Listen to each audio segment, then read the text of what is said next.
Sveiki, tęsime knygos Neribok Dievo skaitymą.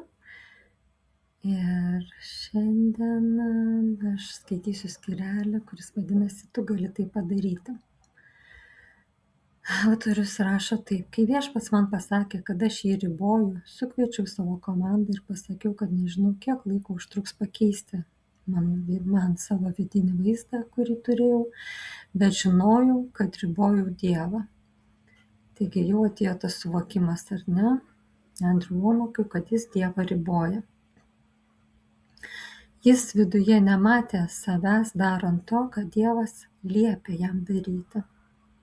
Jis nematė savo viduje savęs darančio to, ką Dievas yra numatęs jo gyvenime padaryti.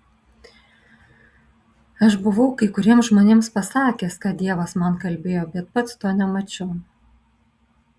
Vadinasi, kartais Viešpats mums suteikia tą viziją, tą vaizdinį, ko jis iš mūsų tikisi, ką jis yra numatęs mūsų gyvenimui atlikti, ir gal mes net mums taip apreiškia, ar ne, Viešpats, ir mes taip pasidaliname su kitais, bet patys savo viduje kažkaip nepatikim, neįtikim ir nematome to vaizdo. Savo vidinėmis akimis nematome tos realybės, ar ne, net savo vaizduotėje kol kas nematome. Ir kol negalime to pamatyti, tai negali ir įvykti. Taigi Andrew Womackas sukvietė savo komandą, pasakė: nežinau, kiek laiko užtruks pakeisti šį vidinį vaizdą, gal savaitę, gal mėnesį, metus ar 10 metų, bet aš jį pakeisiu. Taigi jis priėmė sprendimą, kad galiausiai jisai dės visas pastangas, kad savo viduje pamatytų tą patį vaizdą, kurį Viešpats mato apie jį. Aš darysiu tai, sako autorius, kam Dievas mane pašaukė. Nuoširdžiai neturėjau jokio supratimo, kiek tai užtruks. Bet, klausykitės, po to, kai jis priėmė šitą sprendimą ir taip aiškiai pareiškė, ar ne tik savo, bet ir kitiems, kad jisai padarys, tai pakeis tą vidinį vaizdą, kiek tai bekainuotų ir kiek tai užtruktų. Tada jisai sako, bet per vieną savaitę mano gyvenimas apsivertė aukštyn kojomis. Wow. Ir jis toliau tokiu pavyzdžiu dalinasi. 2 metus bandžiau patekti į 2 pagal dydį televizijos tinklą šalyje. Buvau jame pasirodęs daugiau nei 5 kartus kaip svečias. Jie leisdavo man pamokslauti 45 minutes ir net buvau draugas su žmonėmis, kurie jį valdė. Tačiau kiekvieną kartą, kai bandžiau patekti kaip nuolatinis transliuotojas, jie pasiūlydavo kainą 2 viršijančią jų oficialų tarifą.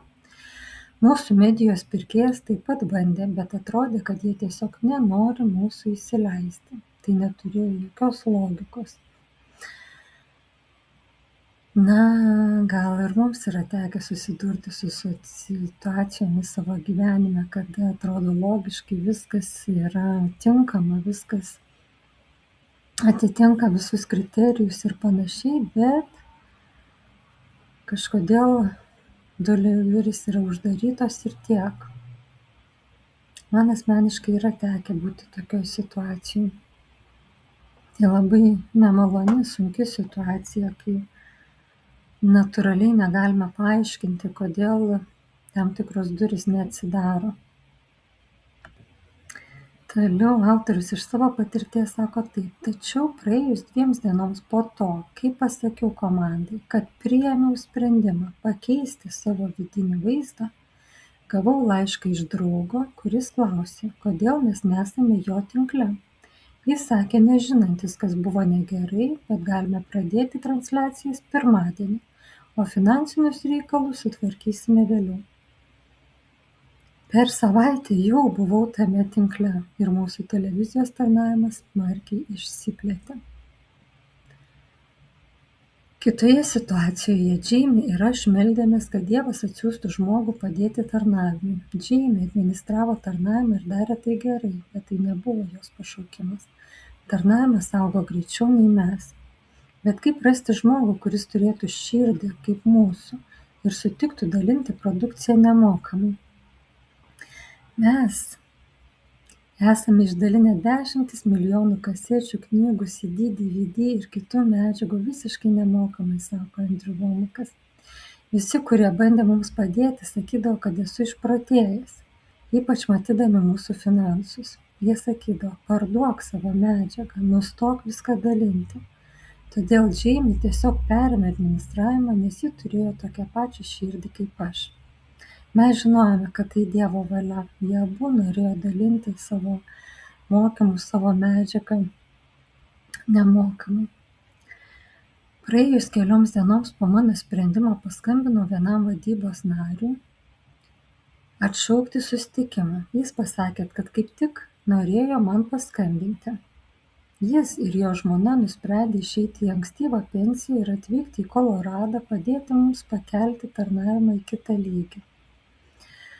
Trumpai tariant, jis atvyko dirbti pas mus. Negalėjau patikėti, kad žmogus su tokia pat širdimi ir tokia patirtimi norėtų dirbti mūsų mažame tarnavime su menkomis pajamomis. Štai kaip Viešpats sutvarko pagal save reikalus, ar ne, kai jam leidžiame, kai nustojame jį riboti ir kai patikim ir įsileidžiam tą vaizdą, kokį jis yra mums numatęs. Kai savo širdyje priėmiau sprendimą nustoti riboti Dievą, mūsų televizijos tarnavimas akimirksniu patrigubėjo ir Dievas pradėjo siųsti geriausius žmones. Tada man prireikė 2 mėnesių parašyti laišką partneriams apie tai, ką Dievas kalbėjo mano širdžiai. Dar mėnesio, kol jie sureagavo, taigi praėjo 3 mėnesiai, kol žmonės išgirdo mano žodžius. Bet dar prieš tai per savaitę ar 2 mūsų pajamos pradėjo augti sprogimo tempu. Niekas nieko nežinojo, jie nereagavo į mane. Dvasinėme pasaulyje kažkas įvyksta, kai pradedi tikėti Dievu. Turi pamatyti Dievo tikslą savo gyvenimui ir nuimti nuo jo ribas. Tikėk, kad jis turi tau daugiau, nei dabar patiri.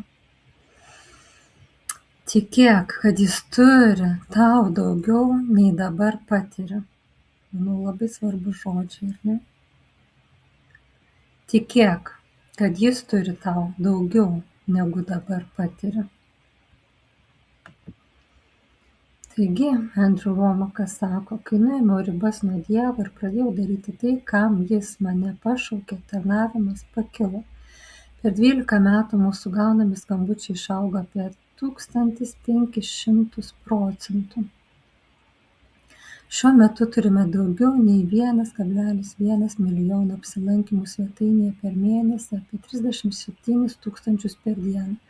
Turim daugiau nei 300 darbuotojų, nuo 30 darbuotojų 2001 metais, o internetiniai užsakymai išaugo apie 5000%.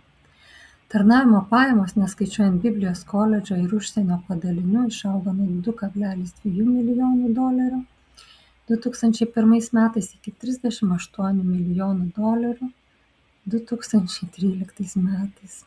Tikrai neapsakomas antgamtinis, sakyčiau, augimas.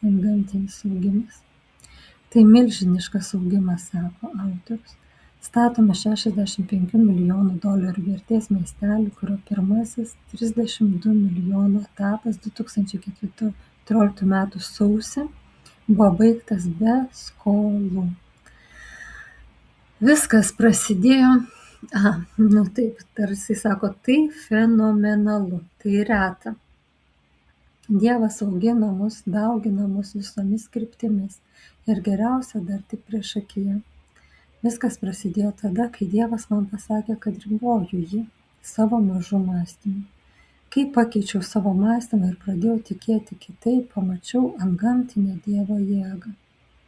Daugelis iš jūsų norite tokių rezultatų skaitydami šią knygą, bet dvejojate priimti kibirkštį, kuri sukėlė šį sprogimą mano gyvenime. Bet negalite turėti vaisius be šaknies. Taigi turime priimti tą Dievo jėgą, turime priimti tą kibirkštį.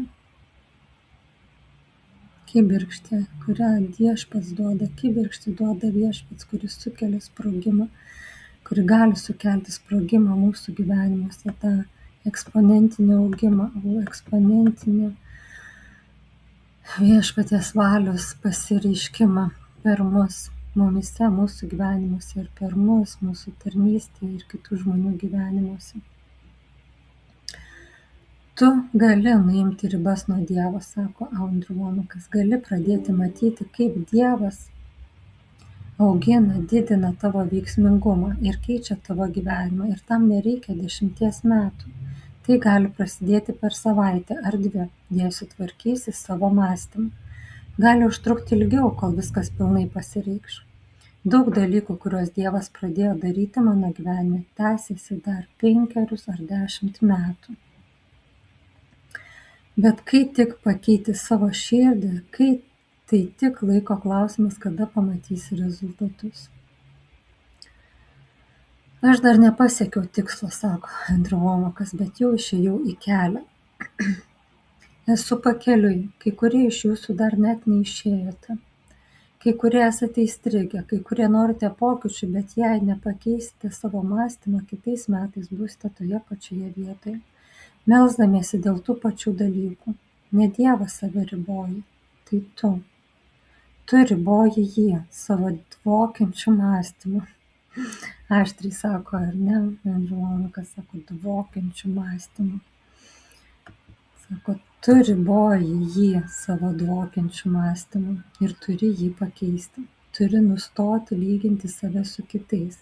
Turi atsiversti žodį ir rasti žmones, kurie darė nepaprastus dalykus ir pasakyti, Dievas nėra šališkas. Jei jis padarė tai, jiems padarys ir man. Citata iš Apaštalo darbų 10 skyriaus 34 eilutės. Leisk Dievo žodžiui, sako autorius, tave iššaukti, leisk iššūkį tau padaryti Dievo žodžiu. Dievo žodis iškelia tau iššūkį. Leisk šventajai dvasiai kalbėti per tave ir nupiešti paveikslą, kas tu turi būti ir ką turi daryti. Pradėk nuimti ribas nuo Dievo. Ir čia mes keliausime jau į antrą šios knygos dalį.